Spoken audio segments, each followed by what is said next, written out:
Hello, అందరికీ నమస్తే. నేను మీ శీలం వెంకటేశ్వర్లు. ఈరోజు ముఖ్యంగా బీసీ సమస్యల మీద, అలాగే రాష్ట్ర వ్యాప్తంగా ఉన్న బీసీలకు జరుగుతున్న అన్యాయం మీద ప్రభుత్వానికి బాపట్ల జిల్లా కలెక్టర్ గారి దృష్టికి తీసుకెళ్ళి ఒక అర్జీ రూపంలో ప్రభుత్వానికి అందజేయమని కొన్ని సమస్యలను లేవనెత్తుతూ ఒక 6 అంశాల మీద కలెక్టర్ గారికి అర్జీ ఇచ్చి రావడం జరిగింది. ముఖ్యంగా ఈ సమస్యలు ఏమిటంటే, ప్రప్రథమంగా మొదటిది బీసీలకి రిజర్వేషన్ల సమస్య. గత పంచాయతీ ఎన్నికలప్పుడు కూడా బీసీలకు తీవ్రమైన అన్యాయం జరిగింది. ఆ విషయం మీద గత ప్రభుత్వం, వైసీపీ ప్రభుత్వం మీద కూడా చాలా పోరాటాలు చేశాం. బీసీలకు రిజర్వేషన్లు తగ్గించి లోకల్ బాడీ ఎన్నికలు జరపడం కరెక్ట్ కాదు అని. అయినా సరే మూర్ఖంగా గత ప్రభుత్వం 22% తగ్గించి ఎన్నికలు జరిపింది. వాళ్ళు ఆ మూల్యం చెల్లించుకున్నారు గత ప్రభుత్వం, ఆ పార్టీ. ఇప్పుడు ముఖ్యంగా ముఖ్యమంత్రి గారికి, ఈ కూటమి ప్రభుత్వానికి, పవన్ కళ్యాణ్ గారికి, బీజేపీ నాయకులకు, వీళ్ళందరికీ మేము ముఖ్యంగా తెలియపరిచేది ఏంటంటే, తెలంగాణలో కూడా ఇలాగే బీసీ సమస్యల మీద, బీసీ రిజర్వేషన్ సమస్యలు చాలా గొడవలు జరుగుతూనే ఉన్నాయి. మనం ప్రతిరోజు చూస్తూనే ఉన్నాం. కారణం ఏంటంటే, అక్కడ కాంగ్రెస్ ప్రభుత్వం ఉంది, కేంద్రంలో కాంగ్రెస్ ప్రభుత్వం అధికారంలో లేదు. కాబట్టి వాళ్ళు ఏదో చేసామన్నట్టుగా అనిపించుకొని ఊరికే నామకే వాస్తుగా మేము కులగణన చేశాము, మేము బీసీలకు 42% రిజర్వేషన్ ఇస్తున్నామని చెప్పి మసిపూసి మారడిగా చేయాలని ప్రయత్నం చేశారు. దానికి తానా అంటే తందానా అన్నట్టుగా వంత పాడుతూ ఈ బీజేపీ, బీఆర్ఎస్ 2 పార్టీలు కూడా నువ్వు అలాను నేను ఇలా అను అన్నట్టుగా నటిస్తున్నాయి. అంటే తెలంగాణలో టోటల్గా 3 పార్టీలు అధికార కాంగ్రెస్, బీజేపీ, బీఆర్ఎస్ 3 పార్టీలు కూడా బీసీలతో వారి జీవితాలతో ఆడుకుంటూ అందరూ నువ్వు దొంగ అంటే నువ్వు దొంగ, నువ్వు దొంగ అంటే నువ్వు దొంగ అంటూ ఒకళ్ళ మీద ఒకళ్ళు బురద చల్లుకుంటున్నారు. వాస్తవంగా జరిగింది ఏమిటి? అసలు వాస్తవంగా బీసీలకు రిజర్వేషన్లు ఏ రకంగా కల్పించాలో ఈ 100 సంవత్సరాల చరిత్రను చెప్పుకుంటున్న కాంగ్రెస్ పార్టీకి తెలియదా? గత 11 ఏళ్ళుగా అధికారంలో ఉన్న కేంద్రంలో అధికారంలో ఉన్న బీజేపీకి తెలియదా? బీఆర్ఎస్ 10 ఏళ్ళు అధికారం అనుభవించి బీఆర్ఎస్కి తెలియదా? అందరికీ తెలుసు. కానీ ఇవన్నీ దొంగ నాటకాలు. వాస్తవాలు మాట్లాడుకుంటే బీసీలకి 50% కటాఫ్ డేట్ అని ఎవ్వరూ ఏ రాజ్యాంగంలో లేదు, ఏ సుప్రీంకోర్టు, ఏ హైకోర్టు చెప్పలేదు. ఇది పచ్చి అబద్ధం. ఒక తీర్పులో సుప్రీంకోర్టులో జరిగింది ఏంటంటే, 9 మంది జడ్జీలతో ఒక తీర్పు చెప్తున్న సందర్భంలో ఆ 9 మంది జడ్జీలలో ఒకళ్ళో 2 జడ్జీలు మాత్రం ఇది బీసీలకు కని కాదు, ఈ రిజర్వేషన్లు అనేవి 50% మించకుండా ఉంటే బాగుంటుంది, జనాభా అన్ని రాష్ట్రాల్లో ఒకే రకంగా ఉండదు, రకరకాల వేరియేషన్స్ ఉన్నాయి కాబట్టి అని వారి అభిప్రాయాలు మాత్రమే చెప్పారు తప్ప అది జడ్జిమెంట్ కాదు. జడ్జిమెంట్లో ఇంతవరకే 50% మించకూడదని రాసి ఇవ్వలేదు. ఒకవేళ నాకు అంటే బీసీల కోసం పోరాడుతూ అనేక కోర్టు తీర్పులు, అనేకమైనటువంటి ఉద్యమాల్లో పాల్గొన్న వ్యక్తిగా నాకున్న అవగాహన వరకు బీసీలకు రిజర్వేషన్లు కావాలంటే అది చట్టం ద్వారానే అవుతుంది. కేంద్ర ప్రభుత్వం రాజ్యాంగ సవరణ ద్వారా చట్టం చేసి, కేంద్రంలో రాజ్యాంగ సవరణ చేసి ఏర్పాటు చేస్తే అవుతుంది. అసలు ఈ అన్నిటికంటే ముందు మన ముందు కళ్ళ ముందే గత 2019 అనుకుంటా, బహుశా సబ్జెక్టు కరెక్షన్, 2019లో ఈబీఎస్ రిజర్వేషన్లు అంటే అగ్రవర్ణాలలో ఉన్న పేదలకు 10% రిజర్వేషన్లు కల్పించారు కదా. అప్పుడు అంతకంటే ముందే వచ్చిన తీర్పు కదా ఇది.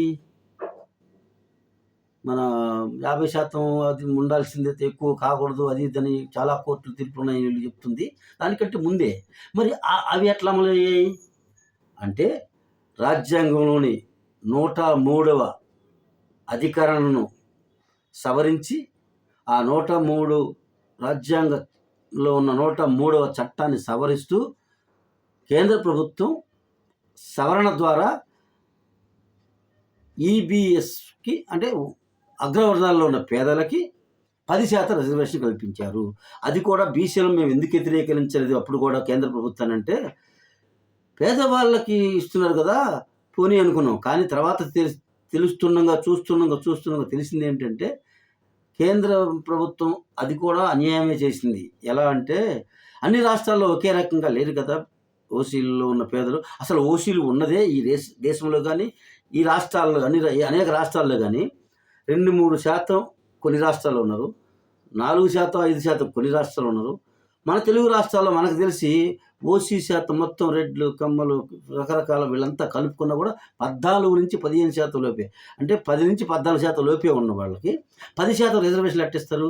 అసలు కొన్ని ఉత్తరాది రాష్ట్రాల్లో 2%, 3% ఉన్నారు. వాళ్ళకి 10% రిజర్వేషన్ ఎలా కల్పిస్తారు?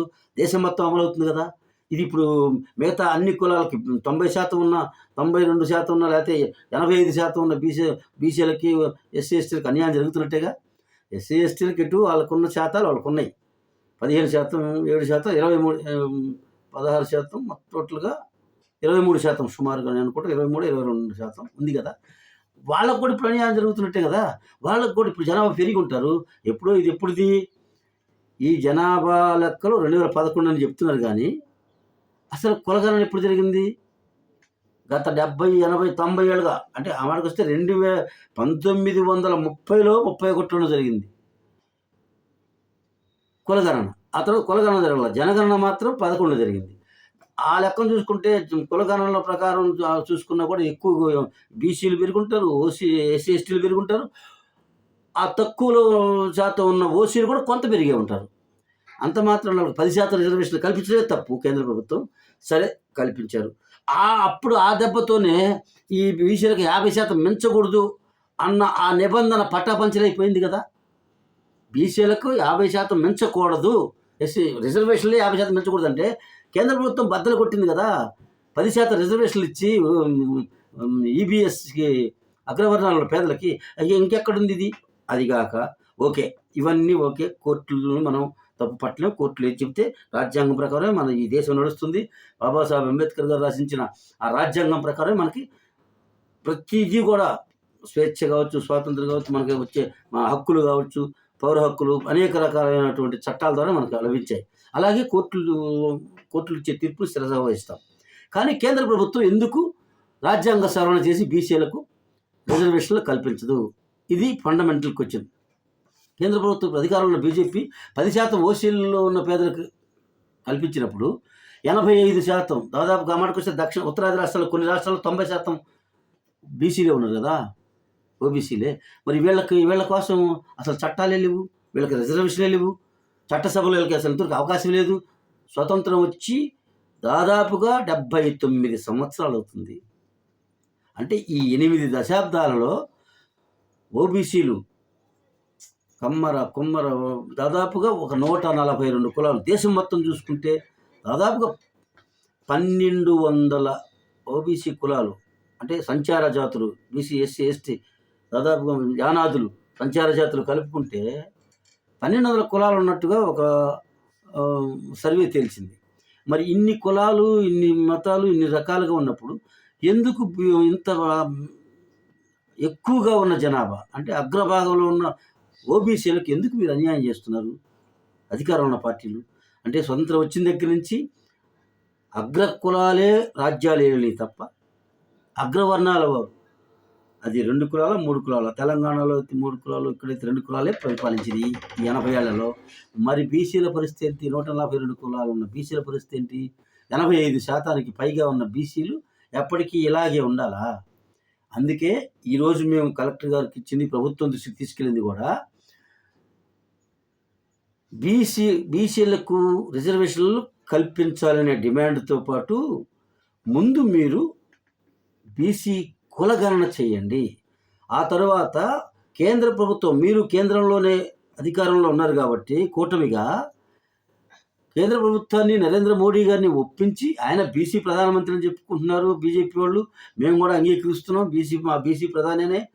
కానీ కేంద్ర ప్రభుత్వాన్ని ఒప్పించి బీసీలకి రిజర్వేషన్లు జనాభా దామాషా ప్రకారం బీసీలకు రాజ్యాంగంలోని ఆ ఒక్క రాజ్యాంగంలో చట్టాన్ని సవరించి ఆ చట్ట సవరణ ద్వారా బీసీలకి జనాభా దామాషా ప్రకారం మేమెంతో మాకంత ఏ కులం ఎంత ఉన్నారో తేల్చి ఆ ప్రకారంగా రిజర్వేషన్లు కల్పించి ఆ తర్వాతే రాబోయే పంచాయతీ ఎన్నికలకు వెళ్ళాలి ఈ తెలుగు రాష్ట్రంలో అనేది మా మొట్టమొదటి డిమాండ్.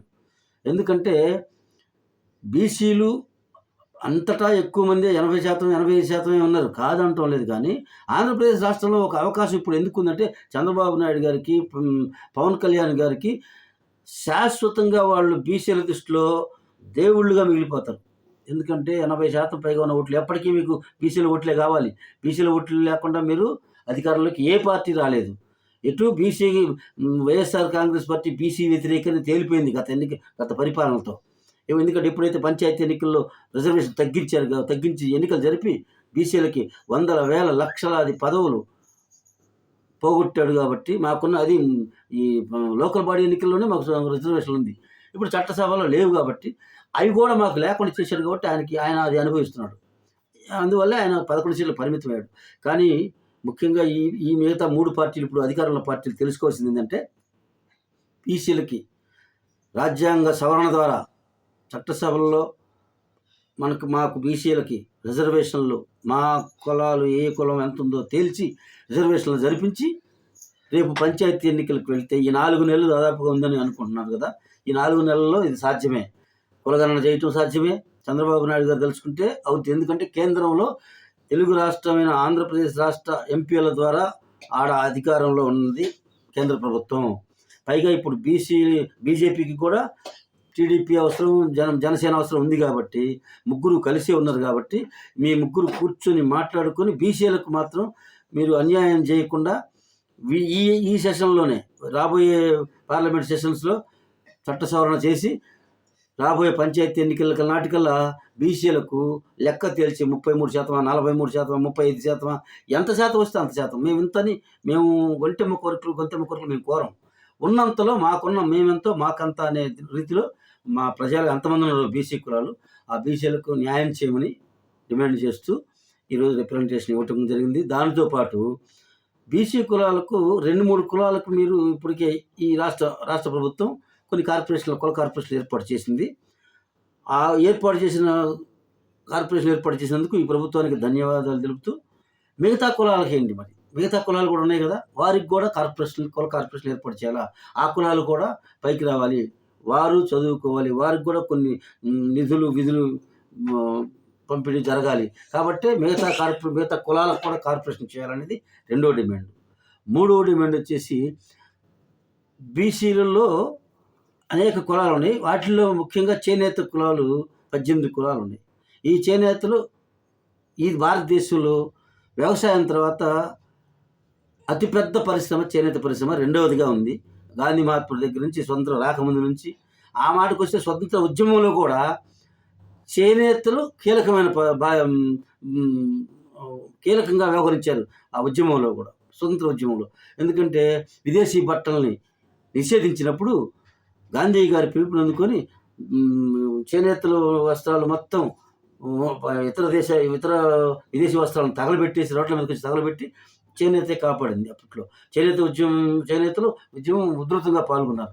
కాబట్టి మాకు ఆ గుర్తింపు కూడా ఉంది. కాబట్టి పైగా ఈ దేశంలోనే 2వ స్థానంలో చేనేతలు ఉన్నారు. కాబట్టి జనాభాలో కూడా దేశం మొత్తంలో కాదు కానీ, లేదా రాష్ట్రంలో కానీ అగ్రభాగంలోనే ఉన్నారు చేనేత 18 కులాలు. దాదాపుగా 75 లక్షలు ఉన్నారని ఒక అంచనా. అందుకే మేము కులగణన చేయమని పదే డిమాండ్ చేస్తుంది. ఎందుకంటే జనాభా లెక్కలు తెలియాలంటే ప్రభుత్వం చేయాలి. మేమేదో నోట్ లెక్కలు చెప్తే అది శాంటిటీ కాదు. కాబట్టి మా అంచనా అయితే 75 లక్షల పైనే ఉంటారు చేనేత 18 కులాలు అనేది మాకు ఒక అంచనా.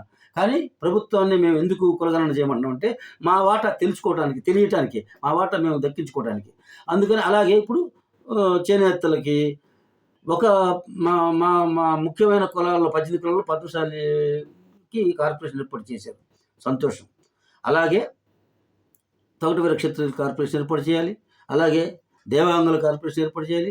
అలాగే మిగతా 16 కులాలు కూడా 16, 17 కులాలు కూడా మిగతా అవి అంటే అవి కొంచెం వీళ్ళకంటే కొద్దిగా చిన్న చిన్న కులాలు కాబట్టి 2 కార్పొరేషన్లుగా వాళ్ళని క్లబ్ చేసి వాళ్ళకి కలిపి ఇప్పుడు ఏర్పాటు చేస్తే బాగుంటుందని మా ఆలోచన. ప్రభుత్వం ఆలోచించండి. ఈ కార్పొరేషన్లోనే 3 కార్పొరేషన్లో వాళ్ళని కొంతమందిని కలుపుతారా? లేదా సపరేట్‌గా ఇంకో కార్పొరేషన్ పెట్టి వాళ్ళందరూ అన్ని కులాలు కలిపి ఒక కార్పొరేషన్ చేస్తారా? లేదా ఇప్పుడు చేసిన పద్మశాలి కార్పొరేషన్‌తో పాటు తోటవేల క్షత్రియ కార్పొరేషన్ ఏర్పాటు చేసి, దేవాంగుల కార్పొరేషన్ ఏర్పాటు చేసి, మిగతా కులాలన్నిటికి కలిపి 2గా భావించా ఎలాగైనా విభజించైనా సరే మీరు మాకు అన్ని కులాలకి కార్పొరేషన్ ఏర్పాటు చేయాలి. వీళ్ళ వరకు మిగతాది ఇందులో కమ్మరులు, కుమ్మరులు, వడ్రంగులు అనేక రకాల కులాలు ఉన్నాయి. వీళ్ళందరికీ కూడా మరి వాళ్ళ కుల కార్పొరేషన్ అంతకుముందు 56 కార్పొరేషన్లు ఏర్పాటు చేశాడు కదా జగన్. ఇప్పుడు మీరు కూడా అలాగే 56 కార్పొరేషన్లు ఏర్పాటు చేస్తారా? ఇంకా 4 అదనంగా చేస్తారా? లేకపోతే 50 కార్పొరేషన్లు కొన్నిటిని క్లబ్ చేసి చేస్తారా? ఏదైతేనే బీసీ కులాలకు న్యాయం జరగాలనేది మా ముఖ్యమైన డిమాండు. ఇందులో మిగిలిన కులాలకు కూడా కార్పొరేషన్లు, కుల అభివృద్ధి కార్పొరేషన్లు ఏర్పాటు చేయాలనేది మాది 3వ డిమాండ్. ఇక 4వది వచ్చి ముఖ్యంగా చేనేతలు గత 6-7 సంవత్సరాలుగా చేనేత పరిశ్రమ తీవ్రమైన సంక్షోభంలో పడిపోయింది. మోడీ గారు వేసిన మొట్టమొదటి 6 ఏళ్ల క్రితం నుంచి వేసిన ఈ యొక్క జీఎస్టీ గత 2 పర్యాయాలు మోడీ గారి ప్రభుత్వం వచ్చిన తర్వాత రెండోసారి ఎక్కిన తర్వాత ఆయన జీఎస్టీ విధానం తీసుకొచ్చి 18%, 40% ఎన్ని జీఎస్టీలు ఇసరికి మాకు చేనేతలకు 5% జీఎస్టీ అని చెప్పారు. అది పచ్చి మోసం. గతంలో కూడా వందల మీటింగుల్లో మేము చెప్పాం. రిప్రజెంటేషన్ మంత్రులకి, కలెక్టర్లకి, ప్రభుత్వాలకు ఇచ్చాం. అది 40% కాదు, 30% కాదు, దాదాపుగా 70-80% దాదాపు పడుతుంది మాకు. ఎందుకంటే రంగులకు రసాయనాలకు కలిపితే అది ఎక్కువ 18% పడుతుంది, 40% పైగా పడుతుంది. అలాగే నూలు మీద 5%, పట్టు మీద 6%, జరీ మీద 12%, ఈ రకంగా కలుపుకుంటే 40% దాకా పడింది. అందుకే చేనేత పరిశ్రమ కొనారెళ్ళిపోయింది, వ్యవస్థ సర్వనాశనం అయిపోయింది. దానికి తోడుగా గత రాష్ట్ర ప్రభుత్వం కూడా చేనేతలను ఏమాత్రం ఆదుకోకుండా 24,000 రూపాయలు వేస్తున్నాం మీకు, ఇక అంతే మీ బతుకని చెప్పి నెలకు 24,000 వేసి చేనేత వ్యవస్థను పట్టించుకోలేదు. కనీసం వారికి వ్యాపారం చేసుకోవటానికి ఏదన్నా చేనేత క్లస్టర్లో, చేనేత బజార్లు పెట్టడం, వీళ్ళని లేదా కనీసం వీళ్ళకి వ్యాపారం చేసుకోవడానికి ఒక అవకాశం, ప్రతి జిల్లాకు ఒక చేనేత బజార్ ఏర్పాటు చేస్తే ఆ జిల్లాకు వచ్చి అందరూ చేనేతలు అందరూ వాళ్ళు తయారు చేసిన బట్టను వాళ్ళే అమ్ముకునే విధానం ఉండేది. దానికోసం మార్కెటింగ్ సదుపాయం ఏర్పడేది. ఆ మార్కెటింగ్ సదుపాయం కల్పించండి అని ఎన్నో ఏళ్ళుగా మా చేనేత నాయకులు అనేక మంది డిమాండ్ చేస్తున్నా రాష్ట్ర ప్రభుత్వాలు కానీ కేంద్ర ప్రభుత్వాలు కానీ పట్టించుకోవాలా. సరే, ఇటీవల మొన్న కేంద్ర ప్రభుత్వం ఆర్థిక మంత్రి నిర్మలా సీతారామన్ గారు ఏదో జీఎస్టీలు తగ్గిస్తున్నా ఉన్నారు. అది ఇంకా మా చేనేతల దాకా అది రాలేదు. గత రేట్లు ఏదో జరుగుతూ ఉన్నాయి. అదే కాదు, బజార్లో, కొట్లలో, షాపుల్లో కానీ ఏ వస్తువుల మీద తగ్గినట్టుగా ఈ నెల రోజుల నుంచి మొత్తుకుంటూనే ఉన్నారు తగ్గినాయని. కానీ నిత్యావసర వస్తువుల్లో కానీ కొట్లలో సాధారణమైన ఏ రేట్లకు తగ్గినట్టుగా అనిపించలేదు. ఏదో ఫ్రిడ్జ్లకో, ఏసీలకో, లేదా 2 వీలర్లకో, కార్లకో వాటికి తగ్గితే ఉపయోగం ఉంది. చేతి వృత్తులకు కదా తగ్గాల్సింది. చేతి వృత్తులు చేసుకునే పని వాళ్ళకి జీఎస్టీలు పడకుండా వాళ్ళని పూర్తిగా, అసలు చేతి వృత్తులు చేసే వాళ్ళకి పూర్తిగా ఎత్తేసేయాలి జీఎస్టీని. అది 5% తగ్గించి 5% కూడా ఎందుకు వేయాలి వీళ్ళ మీద? వీళ్ళు చేతి వృత్తులు చివరికి అసలు కనుమరుగైపోతున్నాయి. అందువల్ల కేంద్ర ప్రభుత్వం, రాష్ట్ర ప్రభుత్వం కొంచెం వీళ్ళ మీద ఎక్కువ దృష్టి పెట్టి చేతి వృత్తుల వాళ్ళకి మాత్రం పూర్తిగా జీఎస్టీ ఎత్తేయాలి అనేది మాది 4వ డిమాండ్ పెట్టాం. అలాగే 5వ డిమాండు అతి ముఖ్యమైనది కూడా బీసీలకి ఆరాధ్య దైవమైన మహాత్మా జ్యోతిరావు పూలే గారి పేరుతో మనకు ఎన్ని జిల్లాలు ఉన్నాయో ప్రతి జిల్లాలో బీసీ భవన్ ఏర్పాటు చేయాలి. బీసీల సంక్షేమం కోసం ప్రత్యేకంగా 6వ డిమాండ్ బీసీ మంత్రిత్వ శాఖ ఏర్పాటు చేయాలి. ఈ 6 డిమాండ్లతో ఈరోజు కలెక్టర్ గారికి ప్రభుత్వం దృష్టికి తీసుకువెళ్ళాలని డిమాండ్ చేస్తూ కలెక్టర్ గారికి వినతి పత్రం ఇచ్చి రావడం జరిగింది. సోదరులారా, మిత్రులారా, ముఖ్యంగా లాస్ట్ బట్ నాట్ లీస్ట్ చివరిగా నేను చెప్పేది ఏంటంటే, అగ్రవర్ణాలు అధికారంలో ఉన్నంతకాలం బీసీలకు న్యాయం జరగదు. చట్టసభలో వాళ్ళే ఉంటారు. వాళ్ళు కూర్చుని కొమ్మనాళ్ళే నరుక్కుంటారా? నరుక్కోరు కదా. బీసీలకు న్యాయం చేయాలంటే బీసీలకు చట్టసభలో రిజర్వేషన్లు కల్పిస్తే దక్కవు. అది అవుద్దో కాదో తర్వాత చూద్దాం. కానీ ముఖ్యంగా బీసీ సోదరులు రాష్ట్ర వ్యాప్తంగా ఆ మాటకొస్తే 2 తెలుగు రాష్ట్రాల్లో ఉన్న ప్రజలందరికీ నేను చెప్పేది ఏంటంటే, మన బీసీలకి ఎంత అన్యాయం జరుగుతుందో మీరు తెలుసుకోవాలి. ఆంధ్రప్రదేశ్ రాష్ట్రంలో బీసీలు 98% ఉన్నారు. 98 సీట్లు రావాలి బీసీలకి. అంటే 60% ఉన్నారు బీసీలు.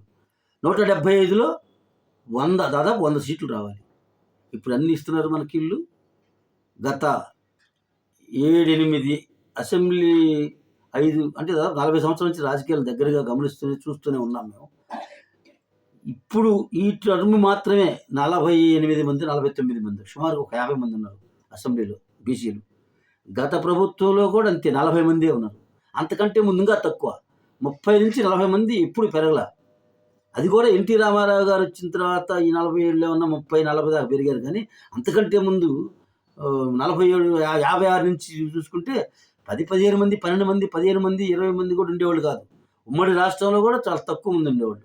అటువంటి పరిస్థితుల్లో బీసీలకు రావాల్సిన ఎమ్మెల్యే ఎంపీ సీట్లను ఓసీలు లాక్కొని బీసీ నోటికాడ ముద్ద వాళ్ళు లాక్కొని వాళ్ళ అధికారం చలాయిస్తుంటే మనకి మరి ఎలా?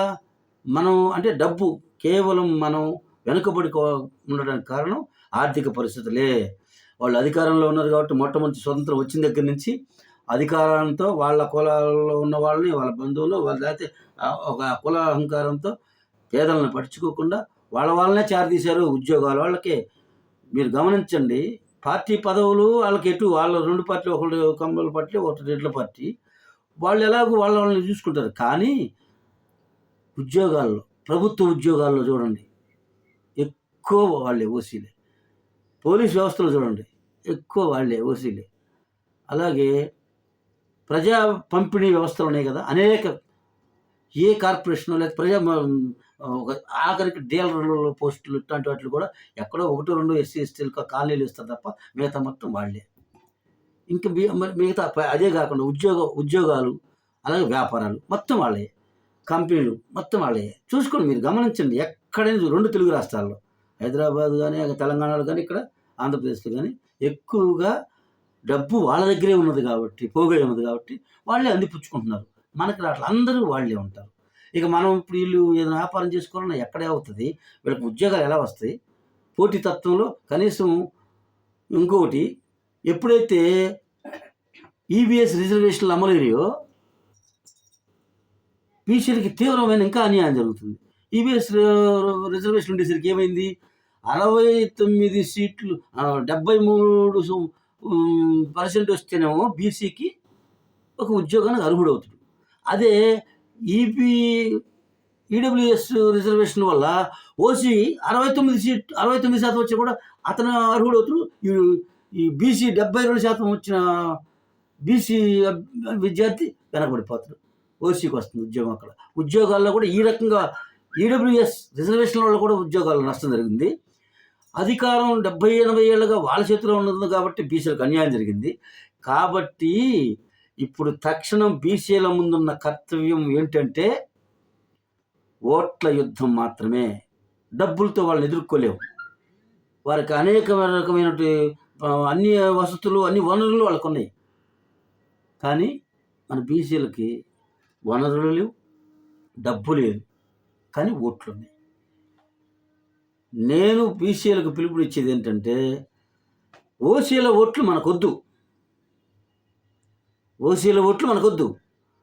మన బీసీల ఓట్లు మనం వేసుకుందాం. బీసీల ఓట్లు ఓసీలకు వేయద్దు. ఎవరన్నా నిలబడండి.